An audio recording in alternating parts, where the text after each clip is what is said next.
Mheshimiwa Mwenyekiti, nilikuwa naiomba serikali, sisi wabunge pamoja na kufanya maendeleo, lakini tunafanya siasa pia.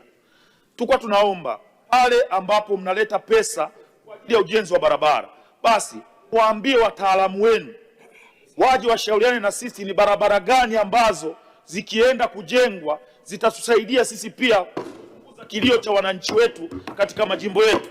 Lakini haiwezekani ukiwa huko bungeni unaambiwa tu greda liko mtaani linafanya kazi.